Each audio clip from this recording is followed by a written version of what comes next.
नमस्कार दोस्तों, मैं राजकुमार आपका स्वागत करता हूं तेज स्किल्स के प्लेटफॉर्म पर।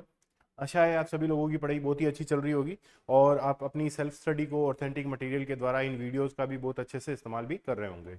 आज हम बेसिकली पॉलिटी की जो पहली क्लास होनी चाहिए, जो ऐतिहासिक पृष्ठभूमि नाम से आरएस के सिलेबस में और सिविल सर्विसेज के सिलेबस में आता है, हिस्टोरिकल बैकग्राउंड नाम से, और आपके पीएसआई के सिलेबस के अंदर गवर्नमेंट ऑफ इंडिया एक्ट 1919 और 1935 यानी कि भारत शासन अधिनियम 1919 और 1935 का जो उल्लेख किया गया है, तो निश्चित रूप से वहां से एक दो प्रश्न आना तय है। तो हमारा बेसिक टारगेट रहेगा कि हम गवर्नमेंट ऑफ इंडिया एक्ट 1919 और 1935 को बहुत अच्छे से पढ़ें, और इसके साथ ही क्योंकि ऐतिहासिक पृष्ठभूमि भी दी हुई है, तो एक मोटा मोटी जो ब्रीफ इंट्रोडक्शन जो होता है, जो कि हम हिस्ट्री में भी पढ़ते हैं, तो उसको मैं आपको बताना चाहूंगा, ताकि आप जो है हिस्ट्री और पॉलिटी का ये जो सेशन है उसको आपस में कनेक्ट करके किस प्रकार से अपने नॉलेज को एनहांस कर सकें। ठीक है, तो हम हमारी क्लास स्टार्ट करते हैं। और आज हमारी जो क्लास है वो गवर्नमेंट ऑफ इंडिया एक्ट 1919 पर फोकस रहेगी। नेक्स्ट क्लास में हम गवर्नमेंट ऑफ इंडिया एक्ट 1935 और इससे संबंधित जो भी पीवाईक्यू आए हुए हैं उस पर हम ध्यान देंगे। और जैसा कि आपके सिलेबस में भी उल्लेखित है कि ऐतिहासिक पृष्ठभूमि और या हिस्टोरिकल बैकग्राउंड जो है वो उल्लेख रहता है। तो हिस्टोरिकल बैकग्राउंड देखने से पहले, जैसा कि आपको पता है कि हमारे देश में पहले अंग्रेजों का राज हुआ करता था। अंग्रेज कब आए हमारे देश में, तो आप ये देखिए कि बहुत ही प्राचीन काल से मध्यकाल में भी जो है यूरोप से हमारा जो है वो व्यापार हुआ करता था, क्योंकि वहां पर आपको पता है कि जो 40 डिग्री नॉर्थ है वहां पर काफी ज्यादा ठंड पड़ती है, तो वहां पे जो फिश होती है उस पर लगाने के लिए काली मिर्च की जरूरत पड़ती थी, और काली मिर्च जो है वो दक्षिणी एशिया से ही जाती थी। तो इस संदर्भ में जो स्थलीय व्यापार जो है वो काफी पहले से ही किया जा रहा था। जैसे ही जो कुस्तुनतुनिया है उस पर तुर्कों का अधिकार हुआ, ओटोमन साम्राज्य उभरा, और तब से ही क्या है कि जो यूरोपियन है उनका भारत से सीधा जो संपर्क था वो टूट गया था। तो फिर वास्को डिगामा ने जो है समुद्र तट के रास्ते से केप ऑफ गुड होप के सहारे आकर भारत में, फिर धीरे धीरे जो है किस प्रकार से इंग्लिश भी आए, फ्रेंच भी आए, तमाम सारी चीजें आकर और यहाँ से व्यापार करना उन्होंने स्टार्ट किया। शुरू में जब वो व्यापार कर रहे थे तो हमारे पास में ऐसी कोई भी नीड नहीं थी जिसको कि वो फुलफिल करके हमारे से बदले में मसाला ले जा सके। ठीक है, तो उन्होंने क्या है कि हमारे यहाँ से मसाला ले गए थे, और एकमात्र चीज जो उनके पास में थी बुलियंस यानी कि सोने चांदी के जो बर्तन होते हैं वो देकर और हमारे यहाँ से मसाला ले जाने का व्यापार वो करने लगे। परंतु जब उन्हें पता लगा, उनके एक जो है हिस्टो जो है यात्री भी यहाँ पर आया, उसने ये कहा कि भारत तो एक अंधा कुआं बन गया है जहां पर विश्व का तमाम सारा सोना आकर इकट्ठा हो जाता है। तो वो इसी प्रकार से, जैसे वो गाना बना हुआ था ना कि जहां डाल डाल पर सोने की चिड़िया करती है बसेरा, तो हमारे हर एक पौधे की डाल पर जो काली मिर्च लगती थी, जो कपास लगती थी, जो नील हुआ करती थी, ये तमाम सारी चीजें वो सोने की चिड़िया थी, जिसके बदले में यूरोपियनों को हमको बुलियंस देने पड़ते थे, यानी कि सोना चांदी के जो बर्तन है वो देने पड़ते थे। खैर, ये बातें हम इतिहास में पढ़ते हैं। तो हम बेसिकली बात कर रहे हैं कि अंग्रेज जब आए तो उन्हें क्या है कि ईस्ट इंडिया कंपनी के रूप में अंग्रेज यहाँ पर आए व्यापार करने के लिए। और उन्होंने जब बुलियंस के द्वारा व्यापार वो कर रहे थे, तो उन्होंने ये पाया कि इस प्रकार तो सोना चांदी देकर व्यापार करना कोई मुनाफे वाला सौदा नहीं रहा। तो फिर उन्होंने क्या है कि प्लासी और बक्सर में, बंगाल में जो युद्ध हुए थे उसके द्वारा किसी न किसी तरीके से भारतीय जो नॉर्थ इंडिया है वहां पर कब्जा स्थापित किया। और प्लासी 1757 और बक्सर 1764 के बाद में उन्होंने जो है भारतीयों से राजस्व वसूलना स्टार्ट किया, और इसी राजस्व के पैसे से यहाँ की वस्तुएं खरीदना भी स्टार्ट की। जब यहीं के पैसों से यहीं की वस्तुएं खरीदकर मुनाफे में वो यूरोप में बेचने लगे तो उन्हें काफी ज्यादा फायदा मिलने लगा। परंतु यहाँ पर एक और जो है वो चीज देखने को आती है कि एक तरफ ईस्ट इंडिया कंपनी जो है वो निरंतर घाटे में चल रही थी। उसने जो है इंग्लैंड में बैंकों में जो है लोन के लिए अप्लाई किया हुआ था, परंतु जो ब्रिटिश अधिकारी थे जिन्हें की खुलेआम व्यापार करने की छूट दी गई थी सम्राट के द्वारा, तो उन्होंने क्या है कि वो खुद तो फल फूल रहे थे परंतु ब्रिटिश कंपनी जो है वो बर्बाद हो रही थी। तो इसी को कंट्रोल करने के लिए सबसे पहला जो चार्टर है, जो कि 1773 में आता है, तो चार्टर एक्ट इस अधिकारियों को, ब्रिटिश ईस्ट इंडिया कंपनी के जो अधिकारी है उनके करप्शन को कंट्रोल करने के लिए लाया जाता है। तो यहां पर हम देखेंगे कि भारत में जिस प्रकार से, अगर हम शासन की बात करें, तो शासन जो है वो दो तरीके से, हम कहेंगे कि ये अधिनियम जो है वो दो प्रकार से आते हैं, क्योंकि हमारे सिलेबस में तो हमको गवर्नमेंट ऑफ इंडिया एक्ट 1919 और 1935 ही पढ़ना है।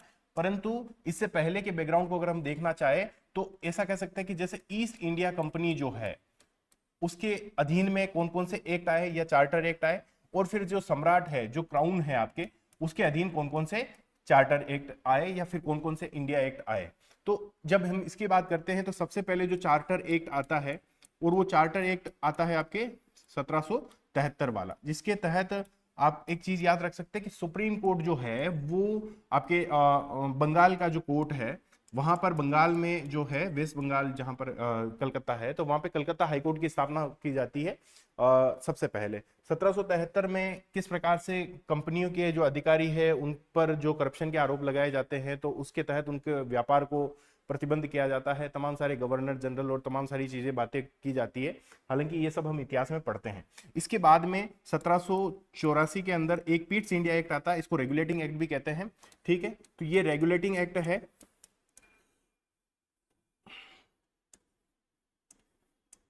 और ये जो है वो आपके पीट्स इंडिया एक्ट है। ठीक है, इसके तहत इसके अधीन जो भी कमियां रह गई थी उसको दूर करते हुए जो है किस प्रकार से आपके बीओसी और सीओडी का गठन किया जाता है, यानी कि बोर्ड ऑफ कंट्रोल और कोर्ट ऑफ डायरेक्टर जो है वो गठन किया जाता है। ये भी हम इतिहास में पढ़ते हैं कि किस प्रकार से एक जो है वो आपके व्यापारिक मामलों को देखने वाली है, एक राजनीतिक मामलों को देखने वाली है। तो यहाँ पर तमाम सारी चीजें इस प्रकार से ही चल रही थी, क्योंकि ये जो है ईस्ट इंडिया कंपनी को क्राउन की तरफ से चार्टर जारी किए जाते हैं हर 20 साल के अंदर, जो है इसके अंदर उनको रिन्यू करवाना पड़ता था। तो 1793 में भी इसी तरीके से आया, फिर अगला जो है 1813 में भी इसी तरीके से आया, फिर अगला जो है आपके 1833 में भी आता है। इसी प्रकार से 1853 में भी जो है आपके चार्टर एक्ट आते हैं, और इन तमाम सारे चार्टर एक्ट के तहत ब्रिटिश जो क्राउन है वो ईस्ट इंडिया कंपनी को व्यापार करने का अधिकार हर 20 साल के लिए बढ़ाती है। हालांकि हमें यह देखने को मिलता है कि ये जो 1833 है, यहाँ पर जो है जो बंगाल का गवर्नर जनरल था, यहाँ पर उसको भारत का गवर्नर जनरल घोषित कर दिया जाता है। भारत का गवर्नर जनरल घोषित कर दिया जाता है कब? 1833 के अंदर। तो 1833 के अंदर जब इसको गवर्नर जनरल घोषित कर दिया जाता है, यही आगे जाकर आपके वायसराय की पृष्ठभूमि में आएगा। तो ये तमाम सारी चीजें यहाँ पर चलती है, यहाँ पर किस प्रकार से वो योग्यता के आधार पर चीजें करेंगे। यहीं पर आप देखोगे कि जो है वो शिक्षा के लिए अनुदान दिया जाता है, और यहाँ पर जो है विधि सदस्य के रूप में मेकाले की नियुक्ति की जाती है। ठीक है, तो वो तमाम सारी चीजें यहाँ पर चलती है। ये कुल मिलाकर जो ईस्ट इंडिया कंपनी के अधीन जो चार्टर जारी किए जाते हैं उनकी एक पृष्ठभूमि है। इसी प्रकार से अगर हम सम्राट के अधीन की बात करें, तो सम्राट के अधीन आपको ये देखने को मिलेगा कि सम्राट के अधीन सबसे पहले, क्योंकि आपको पता है कि 1857 की क्रांति होती है, और 1857 की क्रांति में नॉर्थ इंडिया के अंदर जो है स्वतंत्रता सेनानी बिगुल बजा देते हैं ब्रिटिश साम्राज्य के विरुद्ध। तो इससे घबरा कर, क्योंकि ईस्ट इंडिया कंपनी जो है उतनी ज्यादा सक्षम नहीं हो पा रही थी, तो ये जो तमाम सारा शासन का काम है वो क्राउन अपने पास में ले लेता है। तो वो कौन से एक्ट के थ्रू लेता है? तो वो government of India act, government of India act जो 1858 है, उसके द्वारा जो है वो तमाम सारे, ये जो क्रांति हुई है तो तमाम सारा शासन जो है वो क्राउन जो है वो अपने पास में ले लेता है। Government of India act 1858। अब इसके बाद में भी कई सारे अधिनियम आते हैं, तमाम सारी चीजें होती है, तो उसके अंदर हमें ये देखने को मिलता है कि अब जो आते हैं ना वो काउंसिल ऑफ इंडिया एक्ट है, यानी कि भारत परिषद अधिनियम है, ये गवर्नमेंट ऑफ इंडिया एक्ट है। जबकि अब पहले क्या आ रहे थे? चार्टर एक्ट आ रहे थे। अब एक 1858 वाला गवर्नमेंट ऑफ इंडिया एक्ट आया है। ठीक, इसके बाद में अगर हम देखें तो काउंसिल ऑफ इंडिया एक्ट आता है आपके 1861 के अंदर आता है। फिर इसके बाद में council of India act again आता है आपके 1892 के अंदर। फिर आपके आता है काउंसिल ऑफ इंडिया एक्ट 1909, और फिर आता है आपके गवर्नमेंट ऑफ इंडिया एक्ट 1919, 1935 और 1947।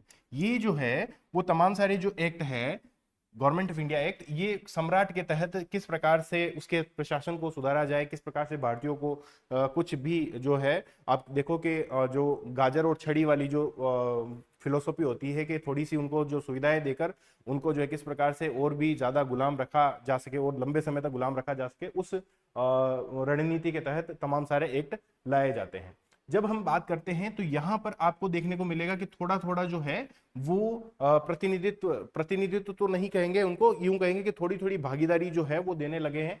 क्योंकि यहाँ पर एक और चीज हमें समझनी चाहिए कि ये जैसे ऐतिहासिक पृष्ठभूमि हम पढ़ रहे हैं, तो ऐतिहासिक पृष्ठभूमि हम पढ़ रहे हैं भारत की। ठीक है, अब उस समय भारत में क्या है कि कई सारे क्या थे? स्टेट थे। ठीक है, यानी कि कई सारे जो है प्रांत थे। एक तरीके से उस समय जो है भारत जो है दो प्रकार से था। जैसे यहाँ पर राजपूताना था तो वो रियासतें थी, परंतु कुछ भाग जो है वो जैसे संयुक्त प्रांत हो गया आपके, ठीक है, जैसे कि आपके बॉम्बे जो बॉम्बे प्रेसिडेंसी हो गई, ठीक है, तो ये बॉम्बे प्रेसिडेंसी हो गई। इसी प्रकार से जो मद्रास प्रेसिडेंसी हो गई, इधर जो है आपके मैसूर, यहाँ पे मैसूर है, यहाँ पे हैदराबाद, जो रियासतें थी वो तमाम सारी चीजें चल रही थी।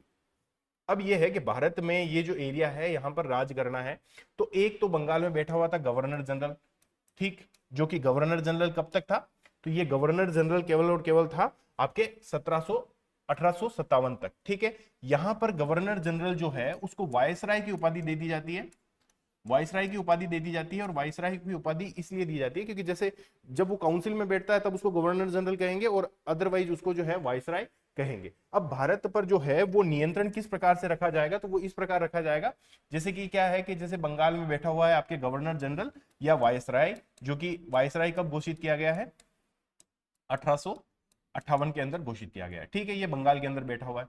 अब बेसिकली क्या है कि ये पूरे के पूरे भारत पर राज करेगा, ठीक है, एक तरीके से ये, एक तरीके से यूं मान लो कि जो केंद्र की जो कार्यपालिका है उसका प्रधान है ये, ठीक है। अब इस पर क्योंकि ब्रिटिश पार्लियामेंट को नियंत्रण स्टेब्लिश करना है, तो ब्रिटिश पार्लियामेंट में जो मंत्री परिषद है उसका एक मेंबर है भारत सचिव, भारत सचिव, ये क्या है, भारत सचिव कौन है, तो ब्रिटेन में जो मंत्रिमंडल है, ब्रिटेन में जो मंत्री परिषद है उनकी, उसकी कैबिनेट का सदस्य है भारत सचिव। और भारत सचिव जो है वो सीधे किसको डायरेक्ट करता है, इसको, यानी कि ये जो है जिस प्रकार से सुझाव सलाह और जिस प्रकार से निर्देश देता है वायसराय को, गवर्नर जनरल को, उसी अनुसार जो है भारत में शासन किया जाता है। इस भारत परिषद को सुझाव देने के लिए, इस भारत सचिव को सुझाव देने के लिए एक भारत परिषद भी हुआ करती थी, ठीक है, जो कि 1800, ये सब कब गठित किया गया है, ये 1858 में ही गठित किया गया है। 1858 में भारत परिषद के अंदर जो 15 सदस्य थे उसमें से 7 सदस्य सम्राट के द्वारा नियुक्त किए जा रहे थे और 8 सदस्य जो है वो आपके कंपनी के द्वारा नियुक्त किए जा रहे थे, ठीक है। अब ये जो भारत परिषद है वो सुझाव देगी आपके भारत सचिव को कि भारत में किस प्रकार से शासन करना है, और ये भारत सचिव जो है वो डायरेक्ट करेगा वायसराय को कि भारत में किस प्रकार से आपको शासन करना है, और इसकी जवाबदेही किस प्रकार से ब्रिटिश पार्लियामेंट जो है, जो ब्रिटिश पार्लियामेंट आपके है उसके अंदर इसकी जवाबदेही है। तो कुल मिला के ब्रिटिश पार्लियामेंट का राज किस प्रकार से किया जावे, या जो आपकी क्राउन है उसका सीधा का सीधा भारत पर किस प्रकार से शासन स्टेब्लिश किया जावे, तो ये तमाम सारी गतिविधियां इसके लिए हुई थी।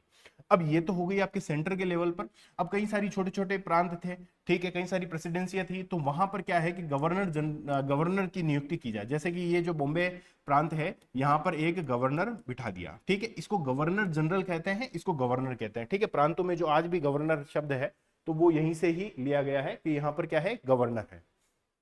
हालांकि सरकार का पूरा जो ढांचा है वो कोई ऐसा नहीं है कि प्रांतों को स्वायत्तता दे दी है, प्रांतों को स्वतंत्रता दे दी है या संघात्मक शासन, ऐसा नहीं है।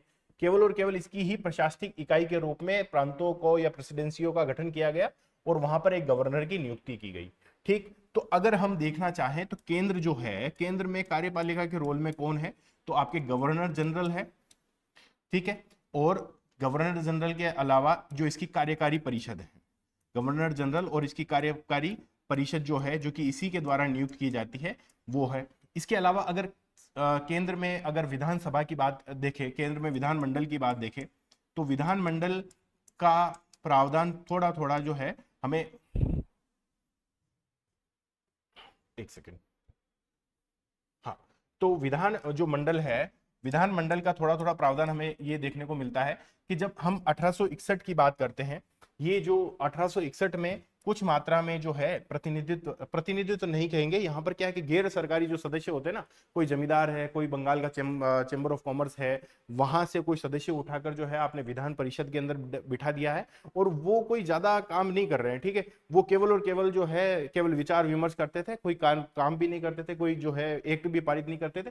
कुल मिलाकर यहाँ पर जो है कुछ कुछ चीजें हमको देखने को मिलती है, और धीरे धीरे ये जो विधानमंडल में जो सदस्य संख्या है वो धीरे धीरे बढ़ाई जा रही है। परंतु ये तमाम सारे जो सदस्य हैं वो पहले तो क्या है कि सारे के सारे ब्रिटिशर्स होते थे, ठीक है, फिर धीरे धीरे भारतीयों को कुछ कुछ चीजें मिलने लगी, यानी कि गैर सरकारी जो सदस्य है उनका कभी भी बहुमत यहाँ पे शुरुआती तौर पे नहीं रहा। फिर जब हम आगे देखते हैं तो फिर किस प्रकार से निर्वाचन की पद्धति स्टार्ट होती है, तो वो तमाम सारी बातें हम बाद में पढ़ेंगे। अभी फिलहाल हमें यह समझ में आ रहा है कि जो केंद्र स्तर है, केंद्र स्तर में अगर हम देखें तो केंद्र स्तर में ये तो आपकी कार्यपालिका हो गई, और ये आपके जो विधायिका वाला काम कर रही है, एज ए मतलब विधायिका वाला काम वास्तव में तो नहीं कर रही है, बस केवल और केवल नाम मात्र के तरीके से अगर हम देखें तो ये विधानमंडल का थोड़ा सा काम कर रही है। और अगर इसी के साथ में अगर प्रांतों में देखें तो प्रांतों में कौन है, तो प्रांतों में आप देखोगे तो प्रांतों में आपको दिखेंगे गवर्नर। कौन दिखेंगे? गवर्नर दिखेंगे, और गवर्नर की कार्यकारी परिषद दिखेगी, कार्यकारी परिषद दिखेगी। और इसी के साथ में यहाँ पर भी जो प्रांतीय विधानमंडल जो होता है उसका भी थोड़ा सा प्रावधान हमको देखने को मिलता है। ये बात है 1800, ये बात कब की है? ये बात है आपके 1861 की, 1892-93 की। उस समय की बातें हैं कि जब जो है आपके काफी हद तक आपको क्या चीजें देखने को मिलती है कि जो है ठीक है कि केंद्र में कार्यपालिका विधायिका, प्रांतों में कार्यपालिका विधायिका, परंतु संपूर्ण नियंत्रण जो है वो इसी कार्यपालिका का रहता था। और क्यों रहता था? ताकि ये जो है वो भारत सचिव जो है उसके प्रति जवाबदेह हो पाए, और भारत सचिव अपनी बात ब्रिटिश की पार्लियामेंट में रखकर पार्लियामेंट की जो जवाबदेही है वो यहाँ पर स्टेब्लिश कर पाए। इस गवर्नर जनरल का पावर इतना होता था कि जैसे अभी तो फिलहाल ये तमाम सारी चीजें गौण ही है, ये गवर्नर भी जो है तमाम सारा किसके निर्देशों में काम कर रहा है? गवर्नर जनरल के ही निर्देशों में काम कर रहा है। ठीक है, अब ये तमाम सारी बातें हमें यहाँ पर देखने को मिलती है। अब इसके बाद में जब हम गवर्नमेंट ऑफ इंडिया एक्ट 1919 की बात करें, उससे पहले ठीक है, एक तो बात हमें ये समझ में आ गई कि किस प्रकार से भारत परिषद होती है, भारत सचिव होता है। ठीक है, भारत सचिव ब्रिटेन में बैठता है। भारत परिषद 1858 में बनाई गई थी, भारत सचिव भी उसी समय स्टेब्लिश किया गया था। और ये 15 सदस्यों के द्वारा किस प्रकार से भारत के गवर्नर जनरल को निर्देश दे रहा है कि भारत में किस प्रकार से शासन चलना चाहिए। अब इसके बाद में जब हम बात करते हैं कि 1919 गवर्नमेंट ऑफ इंडिया एक्ट 1919 की जब हम बात करते हैं, तो सबसे पहले इसके हिस्टोरिकल बैकग्राउंड की हम बात कर लेते हैं थोड़ा सा, जो कि अब इतिहास में भी पढ़ेंगे आप। आपको पता है कि अच्छा, ये तमाम सारे सुधार जो हो रहे हैं यहाँ पर आप देखो कि यहाँ पर क्यों प्रतिनिधित्व धीरे धीरे बढ़ाया जा रहा है, या मतलब है ना भारतीयों को क्यों धीरे धीरे थोड़ा थोड़ा सहूलियतें दी जा रही है। तो क्योंकि 1857 में जो है क्रांति हो चुकी थी, 1885 में आपके कांग्रेस की स्थापना हो चुकी थी, उदारवादी दल जो है वो अपने अनुनय विनय प्रार्थना पत्रों के द्वारा काफी सारे सुधारों की मांग कर रहे थे कि जो है आप जो आईसीएस का एग्जाम है वो भारत में किया जावे, इसकी उम्र जो है वो कम की जावे, आप अपने खर्चों को कंट्रोल करो, तमाम सारी बातें जो भी वो कह रहे थे, हमारा प्रतिनिधित्व बढ़ाया जावे। तो उसी के तहत ये जो आपके 1892 वाला जो काउंसिल ऑफ इंडिया एक्ट आता है, भारत परिषद अधिनियम आता है, उसके तहत उनको धीरे धीरे कुछ कुछ मात्रा में प्रतिनिधित्व दिया जाने लगा। 1919 की 1919 से पहले अगर 1909 की बात करें तो 1909 की पृष्ठभूमि ऐसा थी कि बंगाल विभाजन हो चुका था, और बंग भंग होने के बाद में जो स्वदेशी मूवमेंट चला है, और उस मूवमेंट से जैसे अगर वैसे तो मुस्लिम उससे संलग्न नहीं था, इवन जो है आप देखो कि किस प्रकार से सर सैयद अहमद और ये तमाम सारी बातें जब हम इतिहास में पढ़ते हैं तो किस प्रकार से अंग्रेजों ने इनको बरगला कर अपनी तरफ खींचने की कोशिश की, और उसी की एक जो है अच्छा खासा प्रमाण हमको 1909 में देखने को मिलता है कि मुस्लिम लीग जो कि 1906 में गठित हुई थी, उसने पृथक निर्वाचन की बात रखी। और पृथक निर्वाचन के क्या होता है वो अभी अपन समझते हैं। पृथक निर्वाचन के तहत उन्होंने ये चाहा कि हमें जो है ज्यादा प्रतिनिधित्व दिया जावे, तो अंग्रेजों ने उन्हें 1909 के अंदर पहली बार मुस्लिमों को क्या दे दिया? पृथक निर्वाचन दे दिया। अब इस पृथक निर्वाचन को थोड़ा एक बार समझ लेते हैं कि जैसे कि आप ये देखो कि सपोज कि ये भारत है, ठीक है, भारत में ये जो है ये आपके बॉम्बे प्रेसिडेंसी है, ठीक है, ये पूरी पूरी बॉम्बे प्रेसिडेंसी है। अब इस बॉम्बे प्रेसिडेंसी में ऐसा है कि दो प्रकार की पॉपुलेशन हो सकती है, ठीक है। एक तो हो सकते हैं कि हिंदू, या फिर जिसको हम सामान्य कह दो कि हिंदू है, पारसी है, सिख है, ठीक है, तो वो तमाम सारे तो हो गए सामान्य। एक है आपके मुस्लिम, ठीक है, तो ये तमाम सारे आपके मुस्लिम हैं। अब सपोज के यहाँ पर चुनाव होगा, ठीक है, विधान परिषद के लिए चुनाव होगा, ठीक है, तो चुनाव होगा तो आपके जो है प्रतिनिधि खड़े करे जाएंगे। तो सपोज के 100 सीटों पर चुनाव होना है, ठीक है, 100 सीटों में से सपोज इन्होंने क्या है कि 1909 में कह दिया कि भैया आपको जो है 15 सीटें पृथक निर्वाचन के तहत दे दी जाती है मुस्लिमों को, ठीक है, और जो है बाकी सामान्य सीटें कितनी बच गई? तो सामान्य सीटें बच गई आपकी 85, ठीक है। तो सपोज कि ये एक कॉन्स्टिट्यूएंसी है, ठीक है, ये एक कॉन्स्टिट्यूएंसी है। अब इस कॉन्स्टिट्यूएंसी में चुनाव होना है, तो चुनाव किस तरीके से होगा? चुनाव इस तरीके से होगा कि जैसे इस 15 सीट में से एक सीट यहां पर चुनाव होना है, तो यहां पर क्योंकि चुनाव होना है तो दो मेंबर खड़े होंगे, तो ये दोनों ही जो मेंबर होंगे वो होंगे मुस्लिम, ठीक, दोनों ही मेंबर कौन से होंगे? मुस्लिम। अब इन दोनों ही मेंबर को वोट कौन देंगे? ये जो सामान्य आपको नजर आ रहे हैं ना, सामान्य यानी कि हिंदू ईसाई सिख और जो भी आपके पारसी है, वो इनको वोट नहीं दे सकते। इनको वोट कौन देंगे? इनको वोट केवल और केवल मुस्लिम ही देंगे और इनको वोट देकर, और ये जो चुना जाएगा इंसान ये भी कौन होगा, ये भी मुस्लिम ही होगा। ओबीसी बात है, दोनों में से एक चुना जाएगा तो वो मुस्लिम ही होगा। ये होता है पृथक निर्वाचन, यानी कि यहां पर कैंडिडेट भी मुस्लिम खड़ा होगा, यहां पर चुनाव में वोट देने वाले भी मुस्लिम होंगे, सामान्य नागरिक यानी कि जो हिंदू है, जो सिख है, जो आपके पारसी है, वो न तो खड़ा हो सकता है ना ही वोट दे सकता है। इसको कहते हैं पृथक निर्वाचन पद्धति। अब ये जो 85 सीटें हैं, 85 सीटों में अगर हम देखें सामान्य नागरिक, सपोज कि यहाँ पर जो है क्योंकि सीटें ज्यादा है तो यहाँ पर सपोज के अगेन 2 कॉन्स्टिट्यूएंसी बांट दी जाती है और 2, सपोज कि ये एक कॉन्स्टिट्यूएंसी है, ठीक है। अब यहां पर चुनाव होना है, ठीक है, तो यहां पर जो है 2 सामान्य नागरिक खड़े होंगे, ठीक है। अब ये सामान्य नागरिक में कोई भी हो सकता है कि यहां पर जो है एक मुस्लिम भी खड़ा हो जाए, ठीक है। तो ये तमाम सारे नागरिक यहां पर खड़े हुए, मतलब जो चुनाव लड़ रहे हैं वो खड़े हुए। अब यहां पर वोट कौन देगा, ये है सामान्य सीट। क्या है ये सामान्य सीट की बात चल रही है। सामान्य सीट की जब बात चल रही है तो सामान्य सीट में क्या है, सामान्य सीट में ऐसा होता है कि वोट कौन देगा, तो वोट मुस्लिम भी देगा, वोट हिंदू भी देगा, ठीक। खड़ा कौन हो सकता है, खड़ा हिंदू भी हो सकता है, मुस्लिम भी हो सकता है, सिख भी हो सकता है, पारसी भी हो सकता है, यानी कि वोट देने वाले और खड़े होने वाले हिंदू मुस्लिम कोई भी हो सकता है, वो सामान्य सीट की बात है। परंतु जब हम पृथक निर्वाचन के तहत, जो रिजर्व सीट, पृथक निर्वाचन के तहत जहां पर चुनाव होगा, वहां पर वोट देने वाले भी मुस्लिम होंगे और खड़े होने वाले भी मुस्लिम, चुने जाने वाले भी मुस्लिम होंगे। कुल मिलाकर हमें पृथक निर्वाचन पद्धति समझ में आ जानी चाहिए कि यहां पर जो है वो 15 सीटों पर कौन सा चुनाव होगा, तो 15 सीटों पर आपके चुनाव होगा जो पृथक निर्वाचन पद्धति से 15 कॉन्स्टिट्यूएंसी बनाई जाएगी और 15 कॉन्स्टिट्यूएंसी में जो है पृथक निर्वाचन पद्धति से मुस्लिम प्रतिनिधियों का चुनाव किया जाएगा, ठीक। और सामान्य सामान्य भी आपकी कितनी बनाई जाएगी, सामान्य भी 85 जो है कॉन्स्टिट्यूएंसी बनाई जाएगी। परंतु सामान्य की ये खासियत है कि यहाँ पर हिंदू और मुस्लिम कोई भी चुना जा सकता है और कोई भी वोट दे सकता है, जबकि जो आपके पृथक निर्वाचन के तहत मुस्लिम जो कॉन्स्टिट्यूएंसी है वहां पर केवल और केवल मुस्लिम ही चुने जाएंगे और मुस्लिम ही वोट देंगे। कुल मिलाकर हमें पृथक निर्वाचन पद्धति बहुत ही मतलब ना आसान शब्दों में समझ में आ चुकी होगी कि पृथक निर्वाचन पद्धति के तहत किसी कॉन्स्टिट्यूएंसी में केवल उसी धर्म विशेष का या उसी जिसको पृथक निर्वाचन दिया गया है उसी कास्ट का, उसी धर्म का व्यक्ति या उसी नस्ल का व्यक्ति खड़ा होगा और उसको वोट देने वाले भी केवल वही होंगे, ताकि इसके चुनाव में कोई हस्तक्षेप अन्य धर्म या अन्य जो भी व्यक्ति है वो हस्तक्षेप ना कर सके। ताकि क्योंकि उनका ऐसा मानना था कि क्योंकि यहाँ पर अल्पसंख्यक के जीतने की संभावना कभी रहेगी नहीं, तो अल्पसंख्यक को इस तरीके से हम आगे बढ़ाएंगे। तो कुल मिला के ये क्या है कि भारत के विभाजन की नींव डालने वाली बात थी।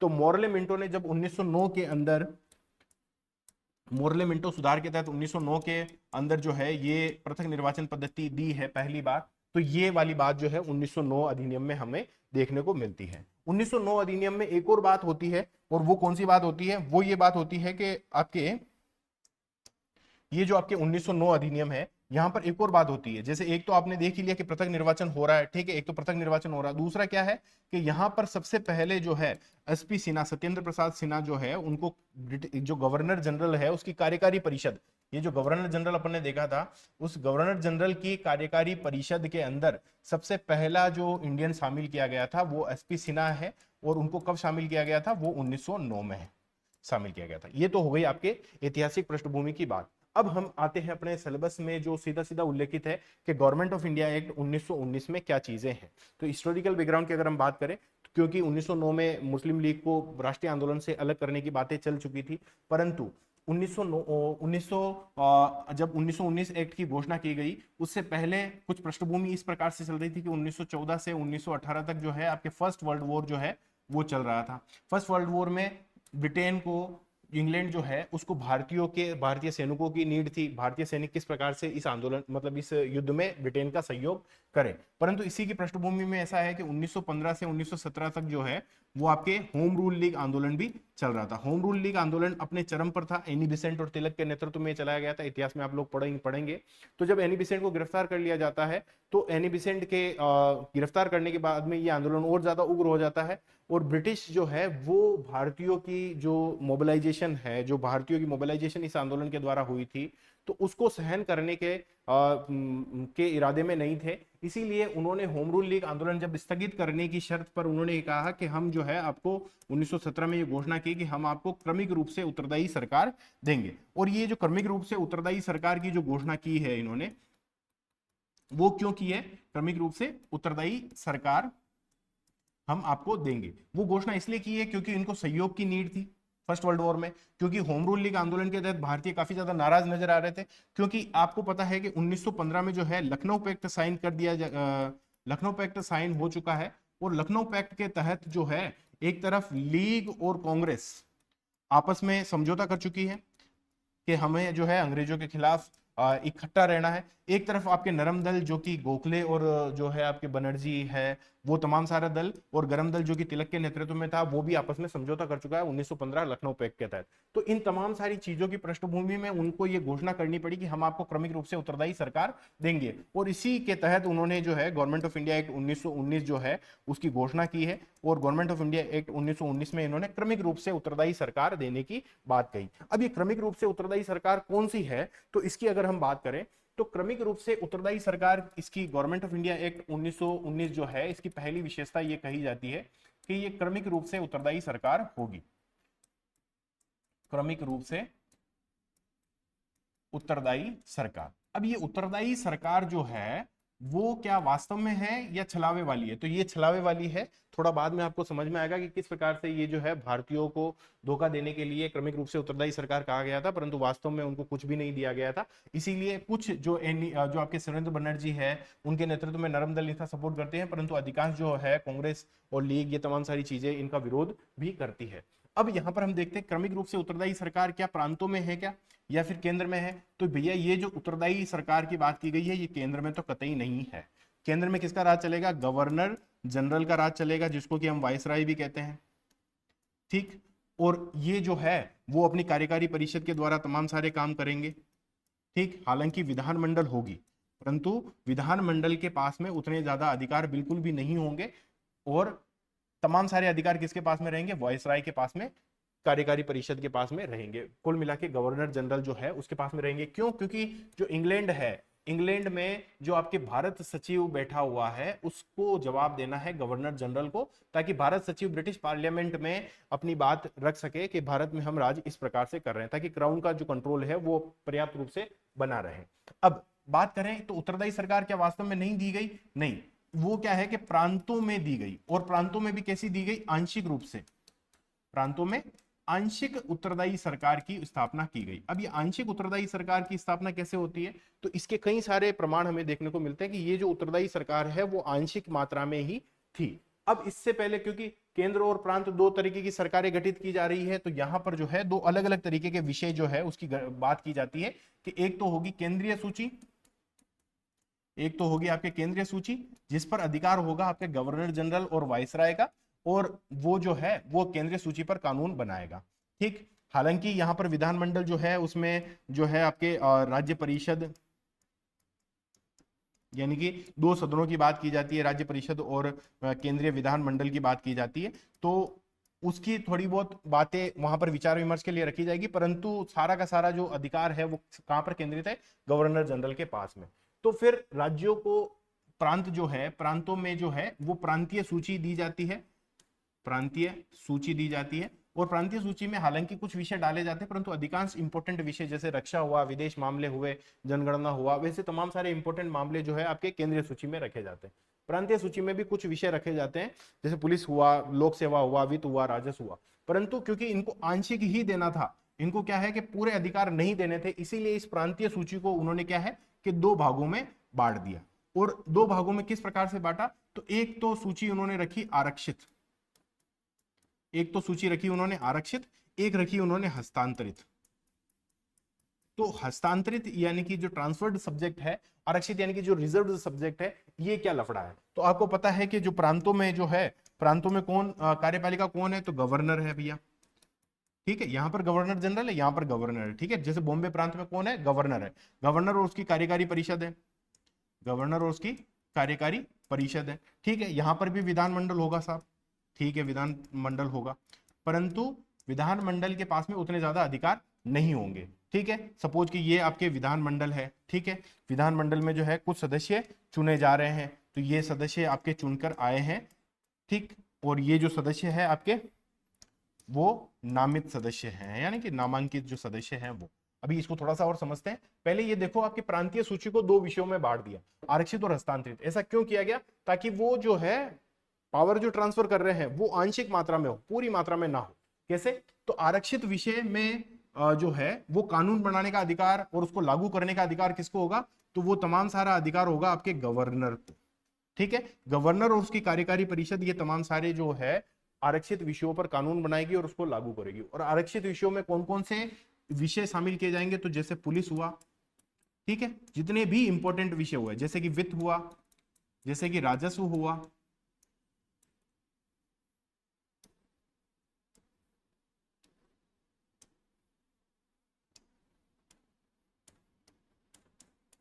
जैसे कि राजस्व हुआ, जैसे कि प्रिंटिंग प्रेस हुई। ठीक है, तो ऐसे तमाम सारे जो इंपॉर्टेंट विषय है वो तो कहां पर शामिल कर दिए? आरक्षित विषय में शामिल करके दिए। अब बात करें अगर हम के तो फिर यहां पर कौन से विषय शामिल किए गए? तो यहां पर आप देखोगे कि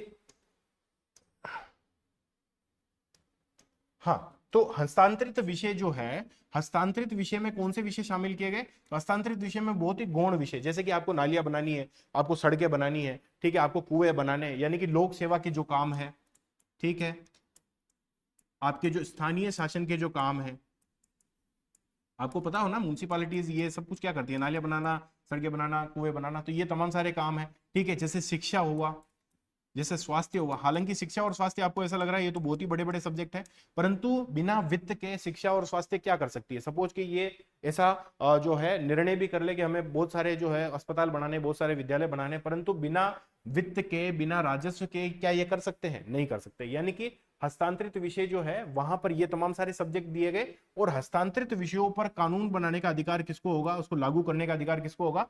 तो गवर्नर प्लस मंत्री, मंत्री के द्वारा इस हस्तांतरित विषयों पर कानून बनाने और उनको लागू करने का अधिकार होगा। ये मंत्री कहां से आएंगे?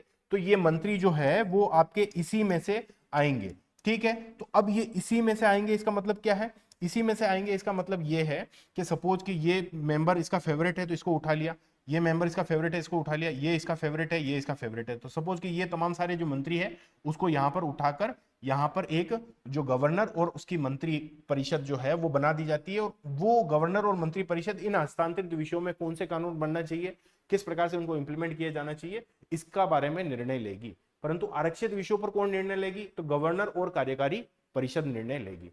ये बात समझ में आ गई होगी। अब बात करते हैं अपन इस विधानमंडल की। देखो यहां पर विधानमंडल में भी झोल है। देखो पहली बात तो ये है कि आंशिक क्यों है? क्योंकि अधिकांश विषय तो आपके पास में केंद्रीय सूची में है, पहली बात। ठीक, दूसरी बात कि जो प्रांतीय सूची में विषय है उसमें से भी अधिकांश जो है वो तो आरक्षित विषय है, हस्तांतरित तो बहुत ही कम है। ठीक है, आरक्षित विषयों पर तो अधिकार जो है वो पूरा का पूरा गवर्नर की कार्यकारी परिषद का है, जो कि पूरी तरीके से उत्तरदायी होता है गवर्नर जनरल के प्रति, जो कि भारत सचिव के द्वारा ब्रिटिश पार्लियामेंट के प्रति उत्तरदायी होता है। ठीक है, केवल हस्तांतरित विषय ही तो है जहां पर गवर्नर और मंत्री ये डिसीजन लेते हैं और मंत्री के द्वारा जो है ये विधानमंडल के प्रति उत्तरदायी है। यानी कि पहली बात तो ये है कि केवल और केवल हस्तांतरित विषयों पर ही ये उत्तरदायी वाला फिनोमिना जो है वो अप्लाई होता है। एक तो ये चीज समझ में आई। ठीक है, तीसरी बात और क्या है? तीसरी बात ये है कि ये जो विधानमंडल है, अच्छा तीसरी बात ये देख लो आप कि ये जो मंत्री है वो मंत्री नामित है। क्या है? ये मंत्री नामित है। ठीक है, तीसरी बात आंशिक उत्तरदायित्व क्यों है? तो वो ये इसलिए है क्योंकि ये मंत्री जो है वो नामित है, कि गवर्नर ने जिसको डिसाइड कर दिया कि ये अच्छा है, ये अच्छा है, ये अच्छा है, ये अच्छा, उसी को मंत्री बना दिया। ठीक है, ऐसा नहीं है कि ये सदन अपनी अनुमति से, अपनी इच्छा से किसी को भी मंत्री बना सकता है, नहीं, ये सदन नहीं बना सकता, ये तो गवर्नर खुद ही नामित करेगा। चौथी बात क्या है? चौथी बात यह है कि क्यों ये आंशिक ही है, क्यों ये मतलब एक जो है एक लॉलीपॉप दिखाना जैसा है। चौथा यह है कि ये जो विधानमंडल है ना, सपोज कि विधानमंडल में 100 मेंबर है, ठीक है, अब इन 100 मेंबर में से आप ये देखो कि लगभग लगभग ये सब मान के चलो कि 30 नहीं, आप ऐसा मानो कि 35 जो सदस्य है वो नामित है। क्या है? 35 सदस्य नामित है। ठीक, दूसरी बात क्या है? दूसरी बात है कि बचे हुए जो 65 सदस्य हैं उसमें से भी आप ये देखो कि केवल और केवल 30 हाँ, ऐसे देखो कि जो 25 सदस्य है और ये जो 30 सदस्य हैं, 35 सदस्य हैं, तो 25 सदस्य तो वो तो पृथक निर्वाचन के द्वारा भरे जा रहे हैं, पृथक निर्वाचन के द्वारा भरे जा रहे हैं। ठीक है, और 35 सीटों पर ही क्या हो रहा है? निर्वाचन हो रहा है। ठीक, तो चौथी बात हमें ये समझ में आती है कि किस प्रकार से ये आंशिक है कि भले ही 100 सीटें हो, भले ही 100 सीटें हो, परंतु चुनाव तो केवल 35 पे हो रहा है। 35 तो खुद जो है वो आपके गवर्नर ने ही अपनी इच्छा से यहां पर भरे हैं, नामित है, मनोनीत है गवर्नर के द्वारा ही। ठीक है, 65 जिन पर जो है चुनाव हो रहा है उसमें से भी 25 पर तो पृथक निर्वाचन पद्धति के द्वारा हो रहा है, यानी कि जो मुस्लिमों के लिए आरक्षित कर दी गई है, जो कि 1919 में देखेंगे हम, सिखों के लिए, एंग्लो इंडियनों के लिए, भारतीय ईसाइयों के लिए और जो है यूरोपियों के लिए भी जो किस प्रकार से पृथक निर्वाचन की व्यवस्था की गई थी। केवल और केवल 35 सीटों पर ही निर्वाचन हो रहा है, तो किस प्रकार से ये विधानमंडल वास्तव में विधानमंडल होगा, वास्तव में परामर्श की इकाई कैसे होगी जब निर्वाचन केवल 35 पे ही हो रहा है। ठीक, चौथी बात किस प्रकार से ये आंशिक है। पांचवी बात ये है कि सपोज कि ये 35 सीटों पर जिन पर निर्वाचन हो रहा है ना, उनमें भी ऐसा नहीं है कि भारत की जो 100% अडल्ट पॉपुलेशन है उसको वोट देने का अधिकार है, नहीं, यहां पर केवल और केवल 3% जो जनता है उसको ही वोट देने का अधिकार है। ठीक है, और 3% जनता कौन सी होगी, जिनका की जो है संपत्ति बहुत ही बड़ी होगी, मतलब जो एक तो अमीर हो, ठीक है, जिनकी जो है शिक्षा बहुत ही अच्छे लेवल पर होगी, ठीक है, जिनके जो मतलब बहुत ही अच्छे शिक्षित होंगे उनको वोट देने का अधिकार है। ठीक है, जिनके पास में जो जो है ना बहुत बड़ी मात्रा में सरकार को संपत्ति कर, आपके जो है भूमि कर ये देते हैं, जो सरकार को लगेगा कि हाँ ये है ना वेल इनफ एजुकेटेड है, ठीक है, या फिर ये जो एक्स मेंबर है, या फिर ये राय बहादुर राय जो है राय बहादुर राजा की उपाधि धारण कर रहा है, या ये जो है बहुत बड़ा जमींदार है, या ये जो है इतनी सारा संपत्ति कर दे रहा है, इतना सारा इनकम टैक्स दे रहा है। ठीक है, तो उन तमाम सारे लोगों को ही जो है वो वोट देने का अधिकार है, यानी कि वोटिंग का अधिकार केवल 3% को है। ये 100% जो किसान है, मजदूर है, ठीक है, महिला है, इनको ये इतना वोटिंग का अधिकार नहीं दिया गया है। तो 35 सीटों पर भी चुनाव है और उस पर भी क्या है, ये बहुत ही नाम मात्र की चीजें दी गई है। तो कहने का मतलब है कि ये क्यों हमें समझ में आता है कि ये आंशिक है, क्योंकि पहली बात अधिकांश विषय केंद्रीय सूची में शामिल थे जो कि भारत सचिव के द्वारा भारत सचिव के प्रति उत्तरदायी थे। दूसरी बात कि अधिकांश विषय प्रांतीय सूची के भी आरक्षित में शामिल थे, विशेष रूप से जो इंपोर्टेंट विषय थे, पुलिस, राजस्व, प्रिंटिंग प्रेस, ऐसे विषय यहाँ पर शामिल थे। तो दूसरी बात इसलिए ये आंशिक ही है क्योंकि अगर शिक्षा और स्वास्थ्य पे वो काम भी करना चाहे तो बिना वित्त के कैसे कर सकता है। ठीक है, तीसरी बात कि ये जो मंत्री है जिनका की राज चलेगा, सपोज कि इस हस्तांतरित सूची पर राज चलेगा, वो मंत्री भी गवर्नर के द्वारा ही नामित है।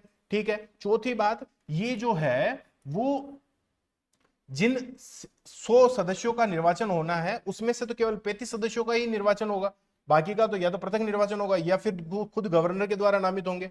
पांचवी बात कि ये 35 सीटों पर जिन पर चुनाव होगा वो भी तो केवल 3% जनता के द्वारा ही चुने गए हैं, जो कि अमीर है, जो कि शिक्षित है, उनके द्वारा ही। तो किस प्रकार से ये उत्तरदायी सरकार हुई। ठीक है, तो ये उत्तरदायी सरकार के नाम पर एक छलावा है जो कि हमने 5 पॉइंट के अंदर समझा। अब हम बाद में आगे की बात पढ़ते हैं। ठीक है, आगे की बात पढ़ने से पहले एक बार देख लेते हैं इसके अंदर के और क्या क्या चीजें हैं। तो सबसे पहले हमें ये समझ में आया कि गवर्नमेंट ऑफ इंडिया एक्ट जो 1919 है, इसका नाम मॉन्टेग्यू चेम्सफोर्ड रखा गया है।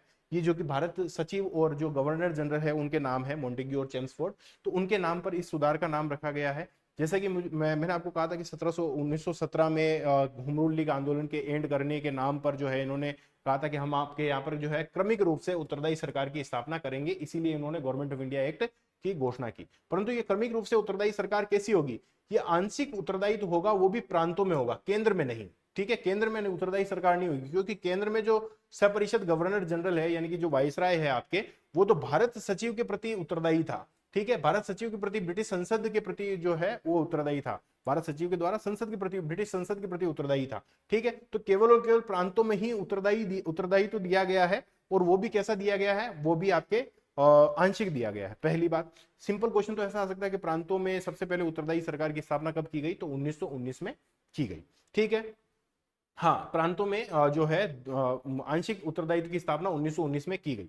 ठीक है, तो इसके लिए जो है केंद्रीय सूची और प्रांतीय सूची में दो सूचियों में बांटा गया। अधिकांश इंपोर्टेंट विषय केंद्रीय सूची में रखे गए, प्रांतीय सूची में कुछ और विषय भी रखे गए। तो प्रांतीय सूची, केंद्रीय सूची में 47 विषय और प्रांतीय सूची में 25 विषय रखकर केंद्रीय और प्रांतीय जो विधान परिषद है उस पर विधान बनाने का अधिकार उनको दिया गया। परंतु फिर भी सरकार का जो ढांचा है वो तो एकात्मक ही बना रहा। हमें कुछ चीजें यहां पर ये समझ में आएगी अभी कि देखो, जैसे क्या है कि ये केंद्रीय सूची और प्रांतीय सूची में बांट दिया, तो क्या मतलब ये वास्तव में द्वैध मतलब है ना संघात्मक शासन है क्या, नहीं, ये संघात्मक शासन नहीं है, ये क्या है, एकात्मक शासन ही है।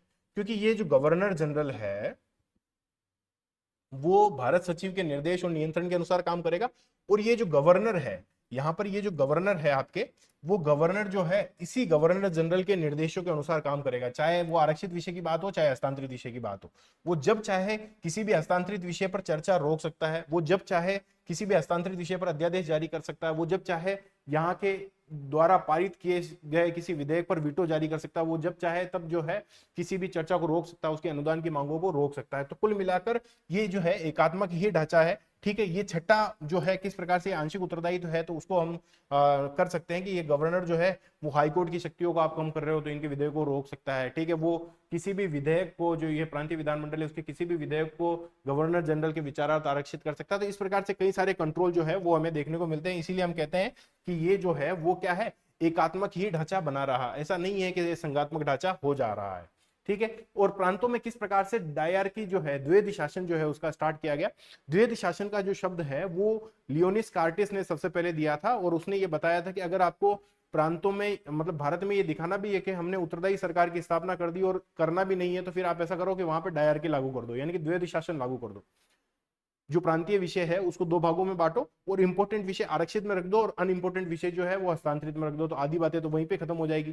ठीक है, तो उन्होंने किस प्रकार से भारतीयों को फुसलाया जावे, किस प्रकार से हमारे नरमपंथियों को फुसलाकर अपने पक्ष में किया जावे। जैसे मुस्लिमों को उन्होंने पृथक निर्वाचन के द्वारा अपने पक्ष में किया था, तो नरमपंथियों को सुरेंद्रनाथ बनर्जी और इस प्रकार से जो पढ़े लिखे लोग थे जो कि पहले उदारवादी दल के हिस्से थे, तो उनको किस प्रकार से अपने पक्ष में कर कर इस राष्ट्रीय आंदोलन से अलग किया जावे, उसके लिए ये अधिनियम उन्होंने लाया था। तो डायरकी जो है वो द्वैध शासन के जन्मदाता लियोनिस कार्टिस को कहा जाता है, और इन्होंने ये कहा था कि विषय जो है उनको दो भागों में आप बांट दो, हस्तांतरित और आरक्षित। हस्तांतरित जो विषय होंगे उनमें क्या होगा कि जो हस्तांतरित विषय होंगे उनमें कानून बनाने का अधिकार, उसको लागू करने का अधिकार गवर्नर और मंत्री इनको होगा। ठीक है, गवर्नर और प्रांतीय विधानमंडल में से जो मंत्री है, जो कि हालांकि खुद गवर्नर के द्वारा नामित है, उनके द्वारा इन पर कानून बनाने का अधिकार और उसको लागू करने का अधिकार होगा। परंतु वो जो लागू करने का अधिकार है वो आप इसमें देखोगे कि ये जो विधानमंडल के प्रति उत्तरदायी होंगे, ये जो गवर्नर और उनके मंत्री जो है वो किसके प्रति उत्तरदायी होंगे, विधानमंडल के प्रति उत्तरदायी होंगे। परंतु अगर हम आरक्षित विषय की बात करें तो आरक्षित विषय पर कानून बनाने और उसको लागू करने का अधिकार गवर्नर और उसको कार्यकारी परिषद को होगा, जो कि विधानमंडल के प्रति कोई उत्तरदायित्व नहीं रखते हैं। क्योंकि आरक्षित विषय पर जो है वो गवर्नर के प्रति उत्तरदायी है, और गवर्नर जो है आपके भारत सचिव के द्वारा जो है आपके ब्रिटिश संसद के प्रति उत्तरदायी है। ठीक है, तो हस्तांतरित विषय में ये, आरक्षित विषय में क्या है कि गवर्नर कार्यपालिका परिषद की सहायता से जो है विधान बनाता है और शासन करता है, जो कि विधान परिषद के प्रति उत्तरदायी नहीं थे। और तमाम सारे इंपॉर्टेंट विषय आरक्षित में शामिल करेंगे और अनइंपोर्टेंट विषय हस्तांतरित में शामिल करेंगे। ठीक है, जैसे कि हस्तांतरित में यहाँ पे लिखा हुआ कि मंत्री जो है वो चुने हुए सदस्यों में से ही गवर्नर के द्वारा नामित किए जाते हैं। ठीक है, गवर्नर के द्वारा, खुद के द्वारा चुने जाते हैं। ठीक है, तो यहाँ पे अनइंपोर्टेंट विषय जैसे कि आपके स्थानीय शासन हुआ, लोक सेवा हुआ, नाली कुएं बनाना हुआ, शिक्षा स्वास्थ्य हुआ, हालांकि थोड़ा सा इंपॉर्टेंट लगता है परंतु इसके लिए वित्त की जरूरत होती है। वित्त और राजस्व जो है वो आरक्षित विषय का, आरक्षित सूची का भाग है। ठीक है, प्रेस और प्रिंटिंग यहाँ पर शामिल था इसमें, और पुलिस भी जो है हाँ सॉरी, हाँ सही बात है कि आरक्षित में इंपॉर्टेंट तमाम सारे विषय जैसे कि प्रेस और प्रिंटिंग हुआ, पुलिस हुआ, राजस्व और वित्त हुआ, वो तमाम सारी चीजें शामिल थी। ठीक है, फिर इसके बाद में अगर हम अगली विशेषता की बात करें, या फिर इसी में आप देखो कि ये जो मंत्री है वो व्यवस्थापिका के प्रति क्यों उत्तरदायी है, क्योंकि व्यवस्थापिका में उस पर अविश्वास प्रस्ताव लाया जा सकता है, और जैसे ही अविश्वास प्रस्ताव आता है तो उसको त्यागपत्र देना पड़ सकता है। परंतु कौन से विषय पर राज कर रहे हैं ये मंत्री, वो केवल हस्तांतरित विषय पर राज कर रहे हैं। हस्तांतरित विषय कौन से हैं, जो लोक सेवा है, जो नाली कुएं बनाना हुआ, ठीक है, जो बहुत ही सिंपल से लोक सेवा के काम जो हुए, स्थानीय शासन के जो काम हुए उन पर, शिक्षा स्वास्थ्य वाले जो हुए, उनका वित्त और राजस्व पर कोई अधिकार नहीं है। और वो क्यों उत्तरदायी है, क्योंकि उनके खिलाफ जो है अविश्वास प्रस्ताव पारित किया जा सकता है और उनको त्यागपत्र देना पड़ सकता है। जबकि जिनका राज इंपोर्टेंट विषय यानी कि रिजर्व लिस्ट यानी कि आरक्षित लिस्ट पर था, उनका कोई उत्तरदायित्व नहीं था विधानमंडल के प्रति, वो तो गवर्नर जनरल के प्रति उत्तरदायी थे। ठीक है, वस्तुतः प्रांतीय विधान पर, जितने भी प्रांतीय विधान है उन पर भी गवर्नर जनरल का पर्याप्त अधिकार होता था। हो सकता है कि ऐसा लगता हो कि केंद्रीय और प्रांतीय सूची दो भागों में बांट दिया तो फिर प्रांतों को तो काफी सारे अधिकार दे दिए, परंतु ऐसा नहीं है, क्योंकि प्रांतों को जो अधिकार दिए हैं वो भी पूर्ण रूप से नहीं दिए गए हैं। गवर्नर जनरल जो है वो किसी भी विषय पर रोक लगवा सकता है, किसके द्वारा, गवर्नर के द्वारा। गवर्नर क्या कर सकता है कि गवर्नर जनरल का जो है इन पर पर्याप्त नियंत्रण था, किस प्रकार से कि गवर्नर की जनरल की अनुमति के बिना कोई भी कानून पारित ही नहीं हो सकता था, पहली बात। और खुद गवर्नर भी जो है वो कुछ विषयों पर जो है वो कुछ विषयों पर कानून जो है वो विचारार्थ आरक्षित कर सकता था गवर्नर जनरल के। सपोज के सुप्रीम कोर्ट से संबंधित कोई प्रश्न है, ठीक है। सपोज कि किसी राज्य की बॉडी की स्वायत्तता कम करने से संबंधित कोई प्रश्न है, या स्थायी शांति व्यवस्था जो है उससे संबंधित कोई प्रश्न है, तो उन विषयों को पर अगर कोई विधान पारित किया गया है विधानमंडल के द्वारा, तो गवर्नर उसको जो है वो कह देगा कि इसको तो मैं है ना गवर्नर जनरल को बता के और फिर ही पारित करवाऊंगा, यानी कि उसके विचारार्थ आरक्षित कर सकता था। यानी कि जो प्रांतीय जो विधान है, प्रांतीय जो सूची है, उस पर भी गवर्नर जनरल का पर्याप्त नियंत्रण था। क्यों? क्योंकि जो है वो गवर्नर जनरल की अनुमति से ही पारित होते थे, उनको गवर्नर जनरल के विचारार्थ भी आरक्षित गवर्नर कर सकता था। तो इस प्रकार से प्रांतीय विधान पर भी जो है गवर्नर जनरल का अधिकार था। ठीक है। तो पहली बार केंद्र सरकार में, जैसे कि एक तो पहली बार क्या हो रहा है, प्रांतों में उत्तरदायित्व दिया जा रहा है, प्रांतों में द्वैध शासन की शुरुआत की जा रही है पहली बार। ठीक, इसी प्रकार से पहली बार केंद्र सरकार के अंदर जो विधानमंडल है उसमें दो सदनों की बात की जाती है। ठीक है, एक तो राज्य परिषद होगी, एक आपके जो है विधानमंडल होगा, केंद्रीय विधानमंडल जो होता है। ठीक है। अब राज्य परिषद आजकल की जो राज्यसभा होती है, उच्च सदन होता है, उसी प्रकार से है। हालांकि बहुत सारी चीजें नहीं है, परंतु मोटा मोटी चीजें वैसी ही नजर आती है कि राज्य परिषद होगी, उसमें क्या है कि कुछ मेंबर होंगे। जैसे कि राज्य परिषद जो है उसका कार्यकाल 5 साल का होगा और उसमें 60 मेंबर होंगे, परंतु 60 मेंबर में से भी निर्वाचित तो केवल 34 ही होंगे। 26 जो क्या होंगे, 26 तो मनोनीत होंगे, और मनोनीत कौन करेगा? तो गवर्नर जनरल इनको मनोनीत करेगा। ठीक है। 60 सदस्य आपकी राज्यसभा राज्य परिषद में है। राज्यसभा शब्द इस्तेमाल करना सही नहीं है, राज्य परिषद शब्द ही लिखा हुआ है इसके लिए। तो राज्य परिषद जो है उसमें 60 मेंबर होंगे, और 60 में से चुनाव तो केवल 34 का ही होगा। और ये जो 34 का चुनाव होगा, इसमें से भी आप देखोगे कि बाद में जाकर कि केवल जो है 20 पर ही चुनाव हो रहा है, 14 तो जो है वो पृथक निर्वाचन के द्वारा ही निर्वाचित है। ठीक, एक तो ये बात समझ में आई अपन को। दूसरी बात क्या है कि ये जो केंद्रीय विधानमंडल है, यहां पर भी ऐसा ही खेल है कि यहां पर 3 वर्ष का इसका कार्यकाल है, और 145 सदस्यों में से 41 मनोनीत है। ठीक है, और 104 ही निर्वाचित है। और 104 में भी वही बात है कि इसमें से लगभग 1/3 जो है वो पृथक निर्वाचन के द्वारा चुने जाएंगे, और बाकी 2/3 जो है वो सीधे निर्वाचन के द्वारा चुने जाएंगे। और जो सीधे निर्वाचन के द्वारा चुने जाएंगे उनमें भी वोटिंग केवल 3% लोग ही दे पाएंगे। तो कुल मिलाकर 2 सदन जो है उसकी सबसे पहले बात, द्विसदनीय व्यवस्थापिका की बात जो है पहली बार केंद्र सरकार में गवर्नमेंट ऑफ इंडिया एक्ट 1919 के तहत की गई कि विधानमंडल के स्थान पर उच्च सदन और निम्न सदन होंगे, जिनके 70% सदस्य जो है वो निर्वाचित होंगे। ठीक है, 70% सदस्य निर्वाचित होंगे, परंतु 30% जो है वो तो मनोनीत होंगे। ठीक है, और इन निर्वाचित में भी जो है लगभग 1/3 जो है वो आपके पृथक निर्वाचन के द्वारा चुने जाएंगे। ठीक है। हालांकि इन दोनों ही सदनों की बात करें तो दोनों ही सदनों की आजकल के राज्यसभा और लोकसभा के समान समान शक्तियां होगी। कोई भी विधान जो है दोनों ही सदनों से पारित किए बिना पारित नहीं माना जाएगा, पहली बात। दूसरी बात, कुछ मामलों में निम्न सदन यानी कि लोकसभा को जिस प्रकार से प्रायोरिटी दी जाती है, उसी प्रकार से यहाँ पर भी केंद्रीय विधानसभा जो है वहां पे प्रायोरिटी दी गई है कि जो मनी बिल है वो केवल और केवल केंद्रीय विधान परिषद में ही प्रस्तुत किया जाएगा।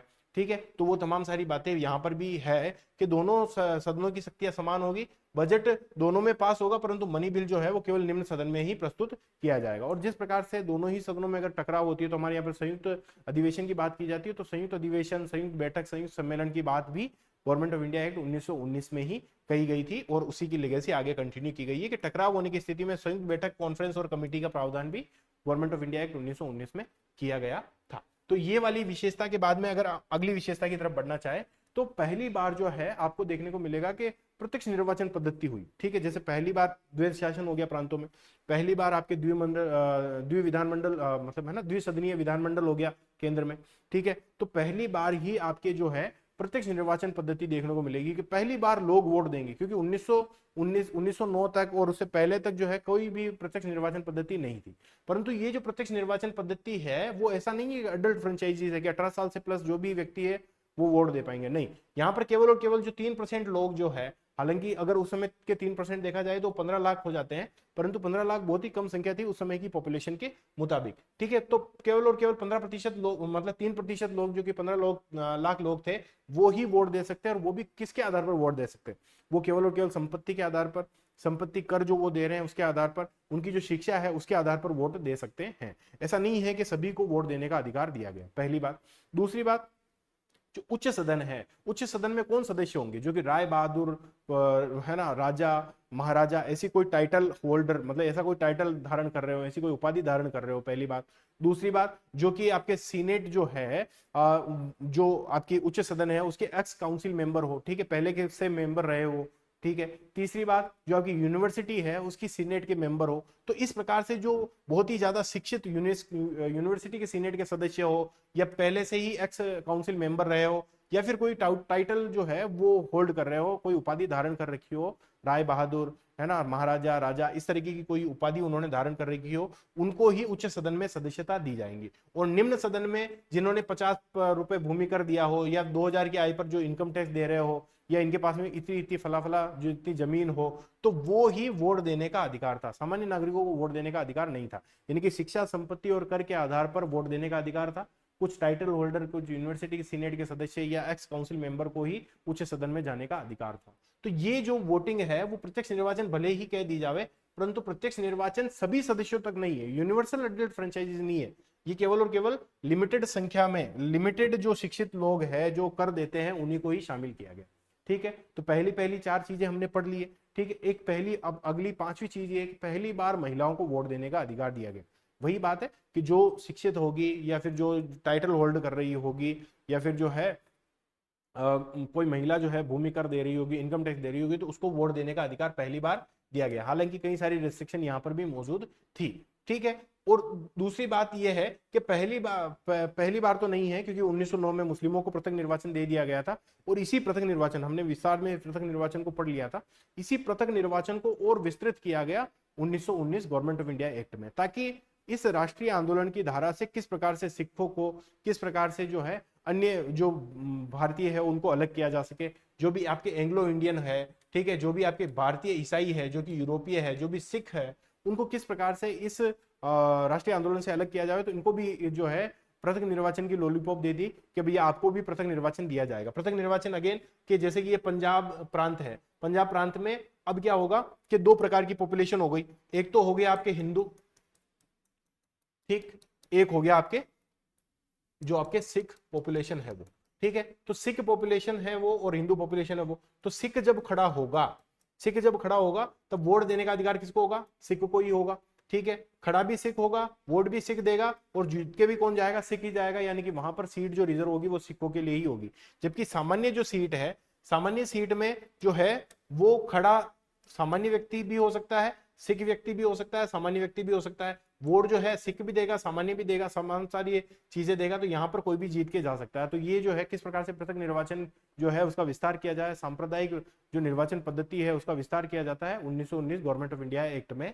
इन चारों ही कम्युनिटी तक सांप्रदायिक निर्वाचन पद्धति को आगे बढ़ाया जाता है, जो कि मुस्लिमों को दिया गया था मोर्ले मिंटो द्वारा 1909 के अंदर।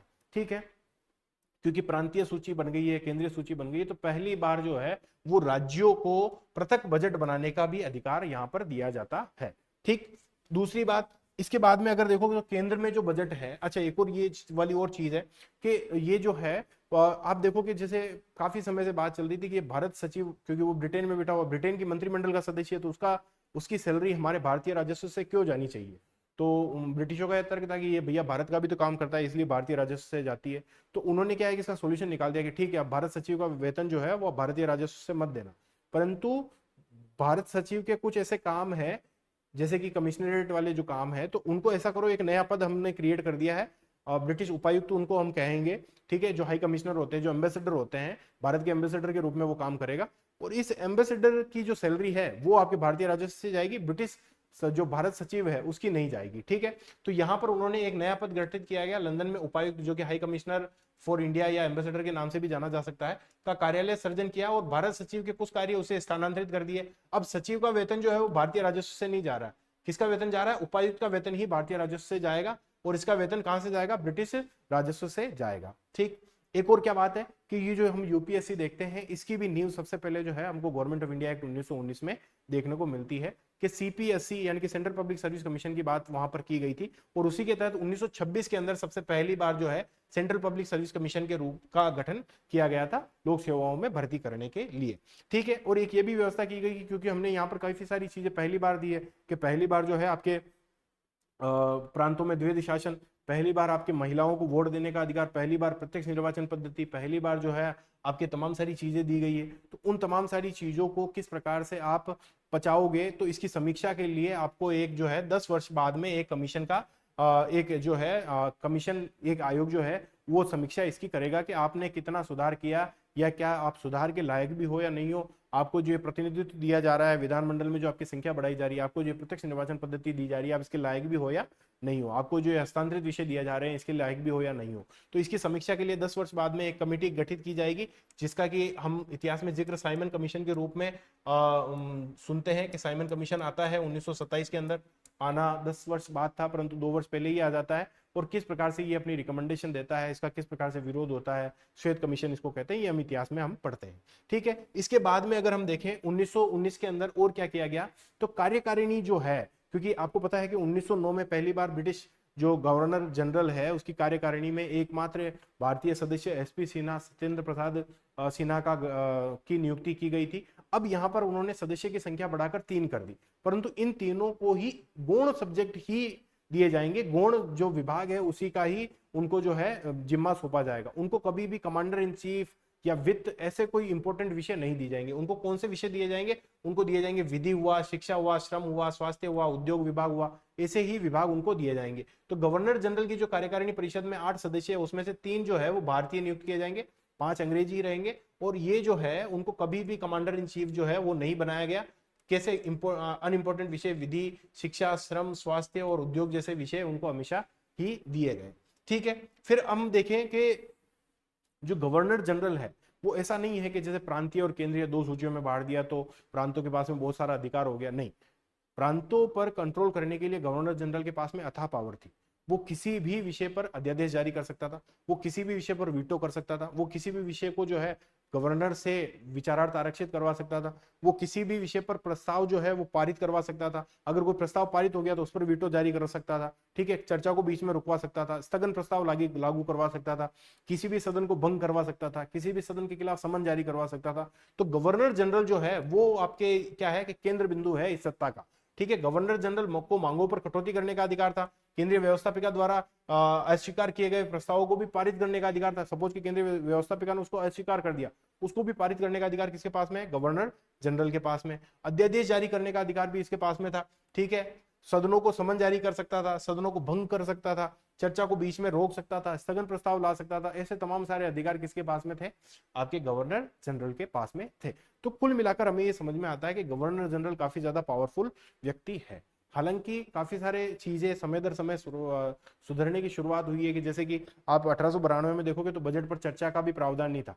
फिर 1909 में जो है government council of India act है, उसमें कुछ जो है चर्चा का प्रावधान किया गया। अब क्या है कि 1919 के अंदर इस बजट पर जो है वो आपके प्रश्न पूछने का भी अधिकार दे दिया गया। ठीक है, अनुपूरक प्रश्न पूछने का, अनुपूरक मांगे करने का भी अधिकार दे दिया गया। स्थगन प्रस्ताव भी आप ला सकते हो, बजट पर मतदान भी आप कर सकते हो। हालांकि अभी भी आप देखोगे कि बजट को आप अस्वीकार भी कर सकते हो, परंतु अभी भी बजट का जो 75% हिस्सा है वो बिना ही सहमति के, बिना ही केंद्रीय विधानमंडल की सहमति के पारित हो रहा था। ठीक है, कुछ भारतीयों को सार्वजनिक लेखा समिति या जो पब्लिक अकाउंट कमेटी है ना, इनके सदस्य भी नियुक्त किए गए। ठीक है, तो परंतु ये तमाम सारे जो छलावे हैं वो बहुत ही छलावे नजर आते हैं। मतलब जो तमाम सारे जो अधिकार हैं वो बहुत ही छलावे नजर आते हैं। किस रूप में, कि भले ही उन्होंने पहली बार जो आप देखोगे कि प्रांतीय और केंद्रीय सूचियां बांट दी। ठीक है, और जो है फिर जो है पहली बार द्विवेदी शासन दे दिया उन्होंने। ठीक है, द्विवेदी शासन के तहत जो है आरक्षित और हस्तांतरित विषयों में उन्होंने बांट दिया। पहली बार उन्होंने प्रत्यक्ष निर्वाचन पद्धति दे दी। ठीक है, प्रत्यक्ष निर्वाचन पद्धति के तहत तो उन्होंने केवल 3% ही मतदान दिया। तमाम सारे अधिकार केवल आरक्षित सूची में ही शामिल थे। हस्तांतरित विषय में तो बहुत ही गौण विषय शामिल थे, और उन पर भी जो है गवर्नर के द्वारा नामित मंत्रियों के द्वारा ही तो काम हो रहा था। ठीक है, फिर इसके बाद में देखोगे कि पहली बार जो है वो महिलाओं को वोट देने का अधिकार दिया गया। ठीक है, पहली बार जो है आपके जो है प्रांतों के अंदर हाँ, पहली बार क्या किया गया था, एक और चीज थी, तो वो वाली बात याद आ जाएगी। उसके बाद में आप देखो कि सेंट्रल पब्लिक सर्विस कमीशन का गठन किया जा रहा है। ठीक है, आपको बजट पर जो है वो प्रश्न पूछने का अधिकार, मतदान करने का अधिकार दिया जा रहा है।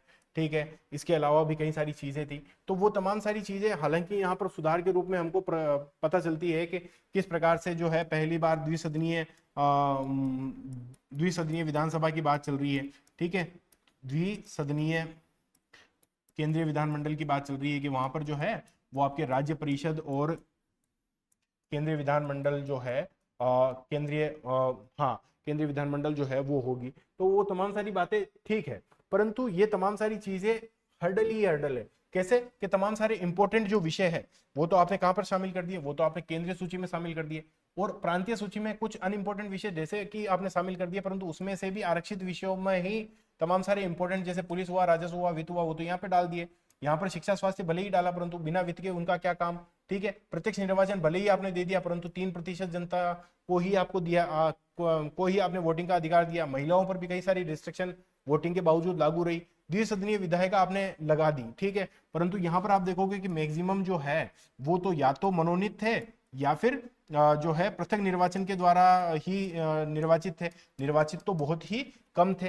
ठीक है, फिर यहाँ पर आप देखोगे कि तमाम सारी चीजें किस प्रकार से, भले ही बजट में वोटिंग करने का अधिकार दे दिया, फिर भी 75% जो है वो तो बिना वोटिंग के ही पारित हो रहा है। तो ये तमाम सारे भले ही इन्होंने सुधार कर दिए, फिर भी जो है जो उस समय के आंदोलनकारी थे वो इनकी जो पद्धतियां थी इनसे सहमत नहीं थे, और इसीलिए जो है कांग्रेस ने जो है मुंबई में विशेष अधिवेशन के द्वारा यह हसन इमाम की अध्यक्षता में इस एक्ट को क्या असंतोषकारी और निराशाजनक कहा। ये एग्जाम में क्वेश्चन पूछा जाता है कि ये जो शब्द है वो किसने इस्तेमाल किए हैं, तो वो तिलक ने सबसे पहले इस्तेमाल किए हैं कि ये अयोग्य, निराशाजनक और धूप रहित सुबह इनको कहा है कि भैया ये जो सुधार किया है ना ये तो बहुत ही बेड क्वालिटी के, बहुत ही निराशाजनक है, बहुत ही अयोग्य है, और ये बिना धूप की सुबह जैसा है।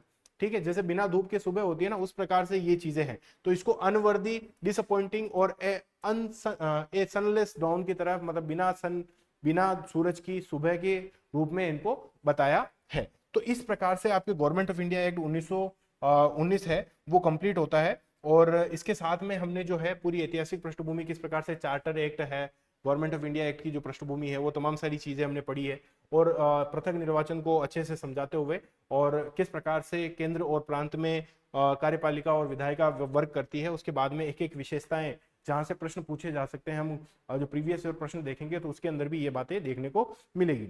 ठीक है, तो इसके साथ में आप ये देखोगे कि किस प्रकार से आपके गवर्नमेंट ऑफ इंडिया एक्ट 1919 बहुत ही कॉम्प्रहेंसिवली कंप्लीट हो गया है।